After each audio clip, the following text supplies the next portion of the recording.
நெல்லை பாளையங்கோட்டை தீயணைப்பு நிலையத்தில் மாணவரின் விரலில் மாட்டிக்கொண்ட மோதிரத்தை இரும்பு அறுக்கும் இயந்திரம் கொண்டு அகற்றிய காட்சி அதிர்ச்சியை ஏற்படுத்தியுள்ளது. 9ஆம் வகுப்பு மாணவர் ஒருவர் தன் கையில் மோதிரம் அணிந்திருந்த நிலையில் நாள்பட அது இறுக தொடங்கியுள்ளது. இதனை அகற்ற மருத்துவமனை சென்ற நிலையில் தீயணைப்பு நிலையத்திற்கு செல்லுமாறு மருத்துவர்கள் அறிவுரை வழங்கியதாக கூறப்படுகிறது. மாணவர் அங்கு சென்றதும் தீயணைப்பு வீரர்கள் அதனை இரும்பு அறுக்கும் இயந்திரம் கொண்டு அகற்றிய காட்சி வைரலாகி கடும் கண்டனங்கள் பதிவாகி வருகின்றன.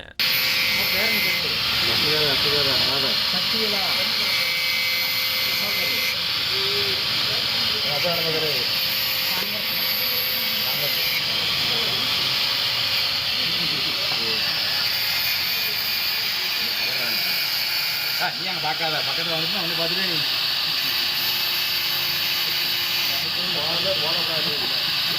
உங்கள் தந்திவன் தொலைக்காட்சியில் தெனாலிராமன் தினமும் மாலை 6 மணிக்கு காணத் தவறாதீர்கள்.